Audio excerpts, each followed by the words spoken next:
नमस्कार, जय जिनेन्द्र, नमो अरिहंताणम।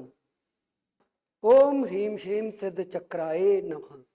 हमारे नौपद ओली जी के जैन इस कार्यक्रम की श्रृंखला में जो हमने पूर्व कड़ियों में आपको बताया, सर्वप्रथम कड़ी में हमने नौपद ओली जी का परिचय दिया और उसके पश्चात दूसरी कड़ी में आपको पद के बारे में बताया। तीसरी कड़ी में नमो सिद्धाणम सिद्ध पद के बारे में बताया। चौथी कड़ी में नमो आर्याणम आचार्य पद के बारे में बताया।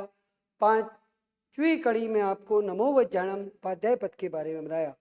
इसी श्रृंखला में इस छठी कड़ी में हम आपको नमो लोए सवसावणम साधु पद साधु भगवंत के विषय में बताने जा रहे हैं।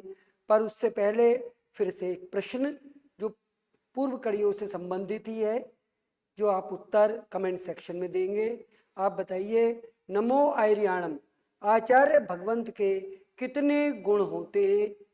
सही उत्तर देने वालों के प्रथम 3 सही उत्तर देने वालों के नाम हम आगे की किसी कड़ी में यहाँ पर बताएंगे। कमेंट सेक्शन में आप उत्तर दे सकते हैं। तो अब नमो लोए सवसावणम, जैसे आपने आपको पहले बताया, नमस्कार महामंत्र में किसी भी व्यक्ति विशेष का नाम स्मरण नहीं है। यहाँ पे पदों में गुणों की अनुमोदना, उनको वंदन, उनको प्रणाम है। तो नमो लोए अर्थात संसार में जितने भी साधु हैं उन समस्त को ही नमस्कार है। इन साधुओं का वर्णन करते हुए साधु के 27 गुणों का शास्त्रों में उल्लेख होता है। साधु मूलतः सर्वव्रती चारित्र लेते हैं, अर्थात सर्वस्व संसार को सर्वथा वह त्याग देते हैं, उन्हें साधु कहा जाता है। तो साधु के 27 गुणों का वर्णन इस प्रकार से है। जो ये पहले 6 गुण हैं, प्राणातिपात विमन अर्थात प्राणियों का वो हिंसा का त्याग करते हैं। मृषावाद वर्मण अर्थात असत्य बोलने का त्याग करते हैं। अदत्तादान वर्मण तीसरा अर्थात बिना दी हुई वस्तु ग्रहण नहीं करते। मैथुन विरमण अर्थात ब्रह्मचर्य का पालन करते हैं। और पांचवा परिग्रह वर्मण अर्थात ये जो वो अनावश्यक रूप से चीजों को संग्रहित नहीं करते। ये 5 महाव्रत भी कहे जाते हैं। तथा छठा रात्रि भोजन का त्याग करते हैं। इन 6 व्रतों का पालन साधु करते हैं। तो ये 6 गुण हो गए। उसके बाद 7वां आता है पृथ्वी काय, अप काय आय, अप काय, अग्नि काय अर्थात अग्नि में रहने वाले, वायु काय वायु में रहने वाले, वनस्पति काय अर्थात वनस्पतियों में रहने वाले, और त्रस काय। इन 6 काया के जो जीव होते हैं उनकी भी रक्षा का यथेष्ट प्रयत्न वो करते हैं, जायना रखते हैं। इस प्रकार से ये 6 पहले हमने गिने थे, 6 और ये गुण होते हुए 12 टोटल गुण हो गए।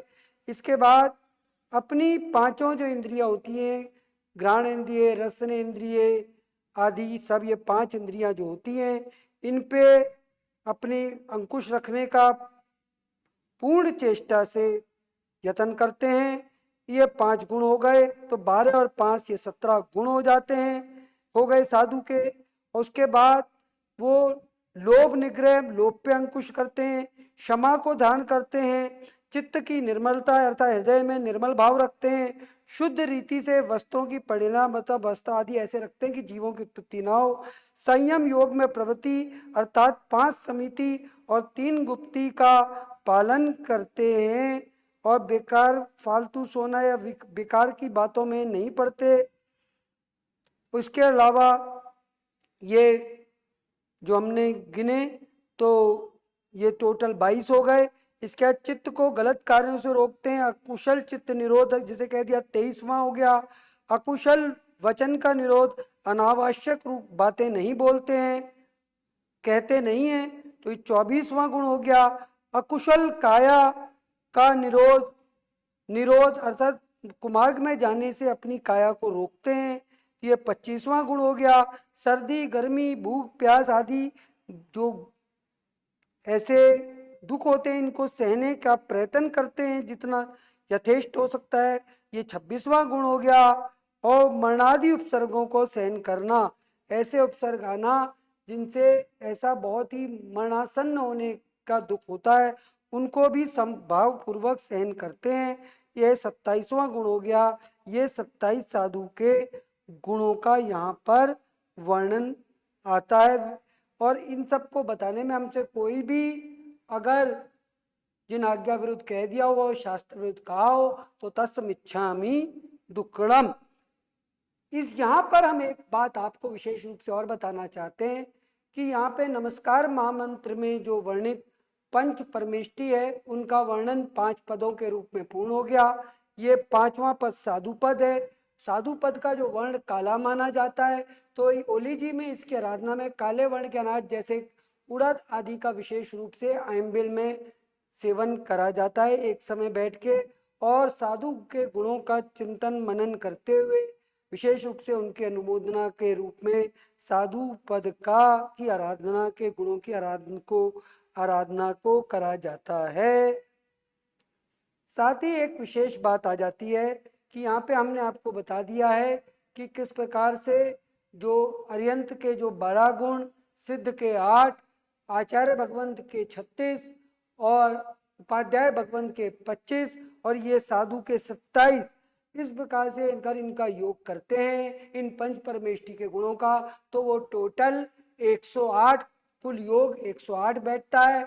इसी कारण से जो मनकों की माला होती है उसमें 108 दाने जो का होते हैं, वो मूल से इन पंच परमेष्टि के गुणों के स्मरण, उनका मनन चिंतन करते हुए, उनकी अनुमोदना करते हुए उन माला का जब का पाठ किया जाए उस प्रकार से होती है। किसी व्यक्ति विशेष के लिए नहीं, गुण चिंतन ही, गुणों की अनुमोदना ही विशिष्ट भाव है, जिसमें हमारी आत्मा में भी उन गुणों का विकास हो। ये 108 गुणों के बारे में है। इस प्रकार से ये पंच परमेष्टि का यहाँ पे पूर्ण हुआ। अगले पद में हम आपको जो ओली जी के संबंध में जो है नमो दंसणस, उसका वर्णन अगली कड़ी में करेंगे। तब तक के लिए आपसे विराम। आपको नमस्कार, जय जिनेंद्र, धन्यवाद।